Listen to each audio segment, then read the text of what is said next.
Inform, investigate, inspire. This is News 3 at noon. It's been a huge journey for everyone. This is going to be a big part of that, opening this store back up, part of our healing journey. An emotional day for the city of Chesapeake and Hampton Roads. Now at noon, live team coverage at the Walmart store where 6 workers were shot and killed by another employee 5 months ago. Good afternoon, and thank you so much for joining us. I am Jen Lewis.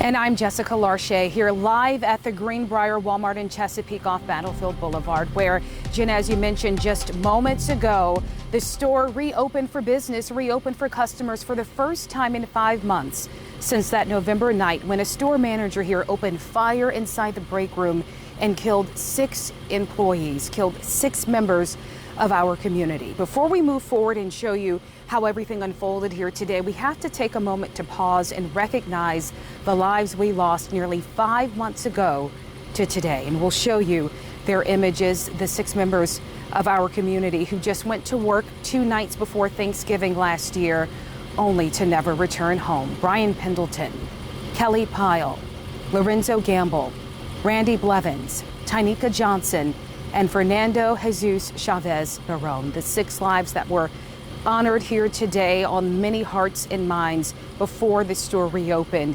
And we did see their names said by Walmart executives as they reopened the store. Take a listen. Randy Blevins, you know, you have to say their names, in my opinion. Like, it's just something that I will always do. Fernando Jesus Chavez Barron.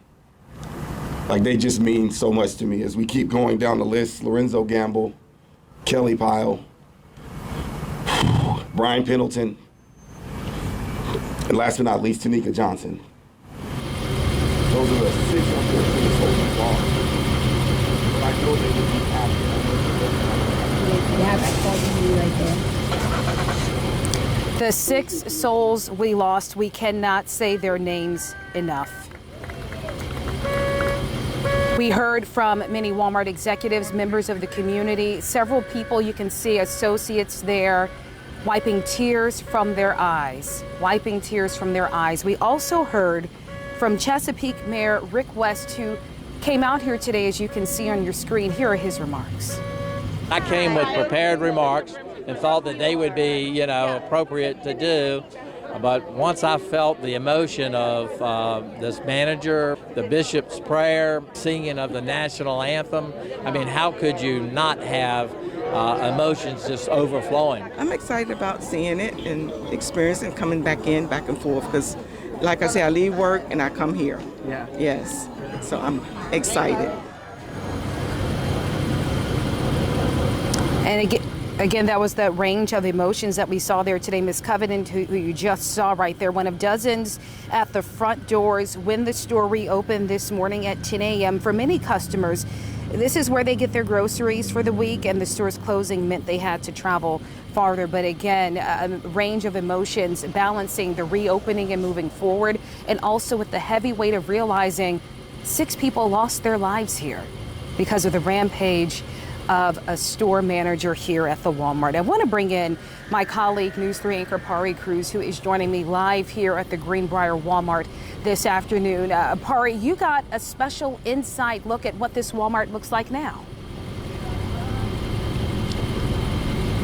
Yeah, Jessica, as you mentioned, a lot of emotions in those nearly 5 months since that shooting claimed the lives of 6 people here at this Chesapeake Walmart. Now, they're seeing that reopening as a new beginning on their journey towards healing, and they told me that they're not going to let this tragedy define them as we took a look inside the newly remodeled store.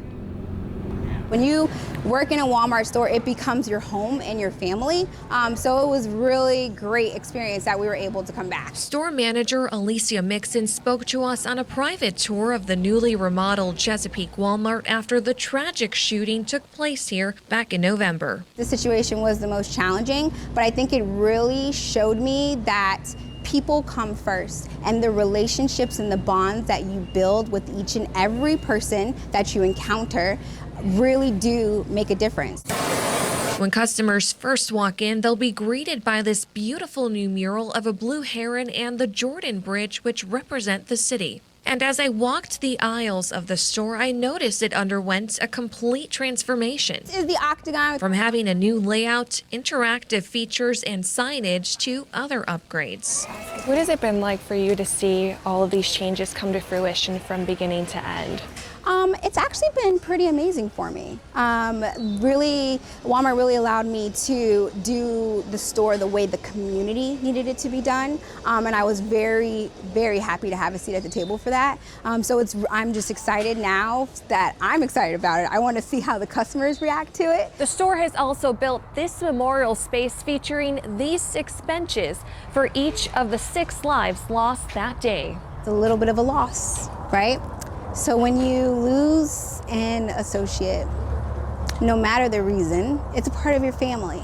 She told us they were able to retain 60% of their associates, and those who have seen the memorial have been very moved by it. Our goal is that this area will allow associates, community, family members to be able to come and be able to reflect, to share stories, and to really make sure that we're honoring the memory of the souls that were lost.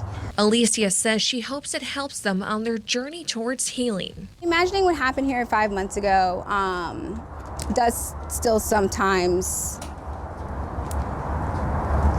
it's hard, right? But they aren't letting this tragedy define them. We're really grateful that we were able to do something in their memory. We really are. We wanted to make sure that it was special and that everyone was able to enjoy it.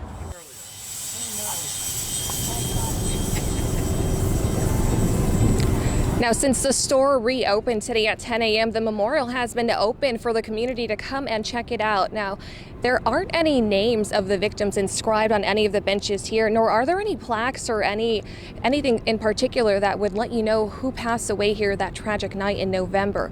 Now, we also did see the inside of the store, and it was fully remodeled, as we mentioned earlier. We did ask if we could see the break room, which we were told has also been remodeled, but we were not allowed inside. We were just told that it has been completely remodeled, and there have been a lot of changes made for it to be more comfortable for employees, Jessica.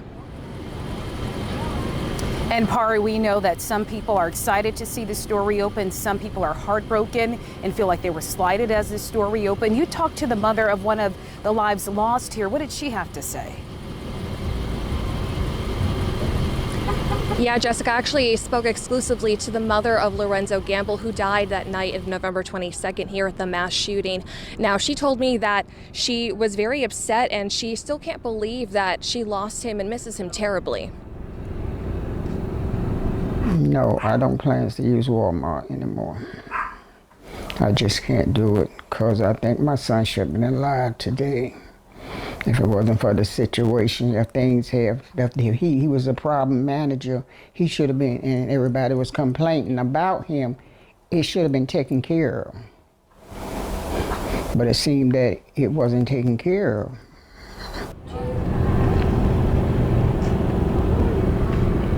Now, that was one of the sentiment from a lot of the victims' families that I spoke to over the phone. They weren't comfortable enough to go with me on camera or give me any more reaction other than the fact that they are still healing and heartbroken after their tragic losses. Now, in speaking to Mrs. Gamble, she told me that she doesn't think she'll ever come to any Walmart ever again, and she hasn't been out here since she lost her son.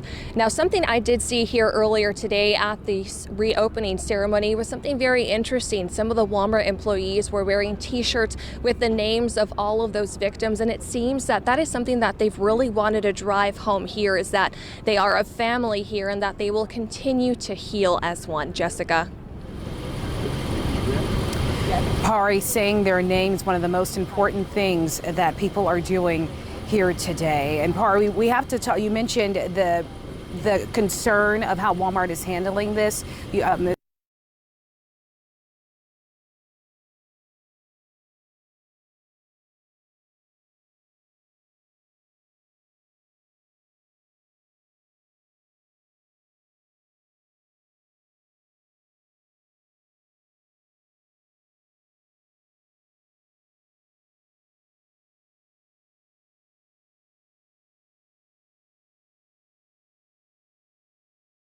spirits are in a good place. Cleo Nagby tells CBS Mornings her son, Ralph Jarl, is continuing to receive medical care at home after being shot last week above the eye and in the arm.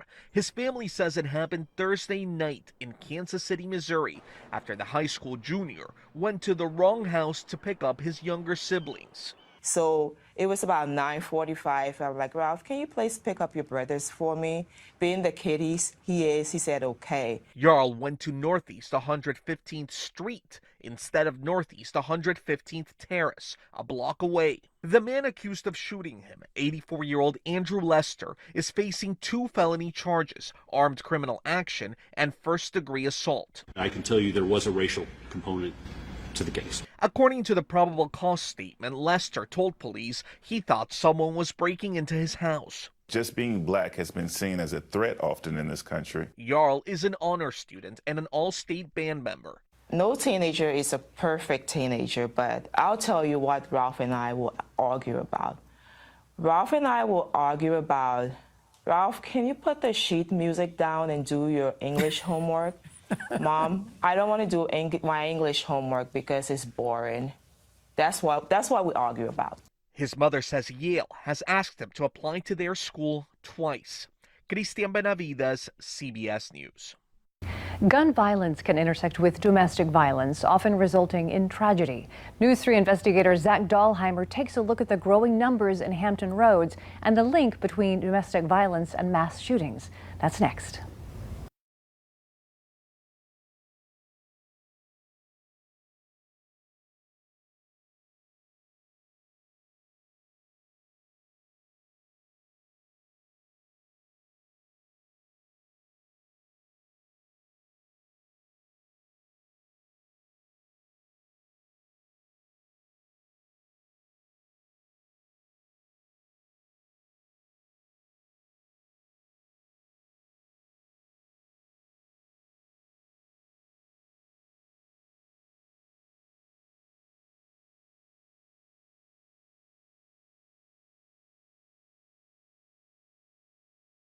Coverage of the reopening of the Walmart here continues here on News 3 at noon. Still to come, I'm talking to a local psychologist who specializes in PTSD. She's giving us some telltale signs that how we're processing our emotions may be problematic and helps us walk through a day like today. That's next on this special edition of News 3 at noon.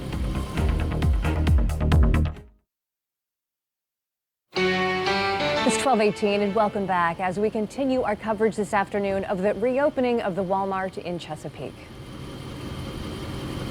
Hey, Jen, I am live here at the Walmart, and I can tell you today is just filled with a mix of emotions. Some excited to see the store reopen, many still their hearts heavy and grappling with, should they feel happy about the store reopening? Many are still really heavy with grieving the 6 lives lost here. So we know moving through a day like today can be really triggering. So I spoke with a local psychologist who specializes in PTSD. We'll never forget the tragedy that unfolded at the Greenbrier Walmart in Chesapeake. The crime scene tape, the terrifying accounts from survivors. He had the gun pointed at me, and then he pointed up at the ceiling, and he told me, Jesse, go home. An unimaginable horror unfolding in a public place where we should feel safe, and that has old customers uncertain about coming back. Would I go back? I don't know.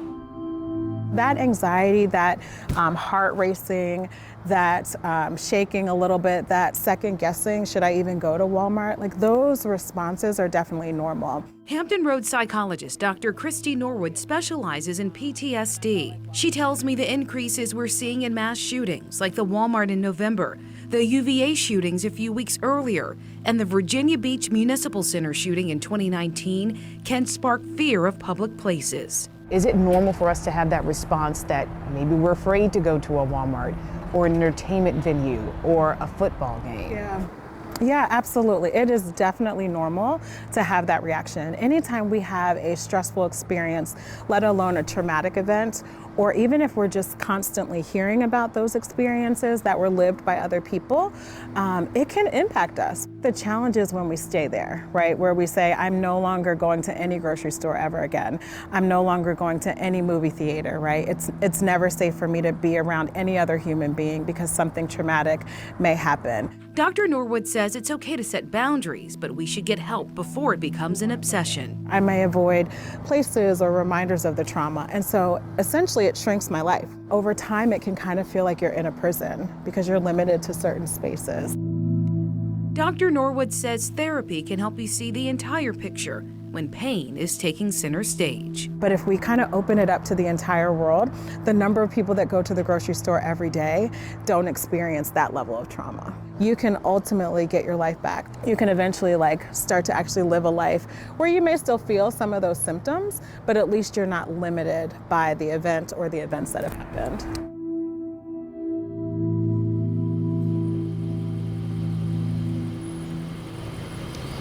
You know, we have certainly felt that range of emotion. I've been out here since before the sun came up, since before 5 a.m. And I can tell you, as we saw the store associates trickle in to report to work today, there was a sense of people being excited to see their friends, but also knowing that the fact that this Walmart has to reopen means that there was a reason it had to close. The 6 lives lost here. So an array of mixed emotions. Some in the community say they are never coming back here. Some happy to see it reopen. And then there are people in the middle who are still just trying to process those emotions. So as Dr. Norwood said, when that becomes an obsession, or as it's becoming an obsession, it's time to get help. One of the best things you can do is talk to your primary care physician. They can recommend a therapist to you. And we're also working on getting on WTKR.com a list of mental health resources to help you navigate that if you need help right now. And if you do, that is certainly okay. Our coverage continues here, the special edition of News 3 at noon as the Walmart in Greenbrier reopens.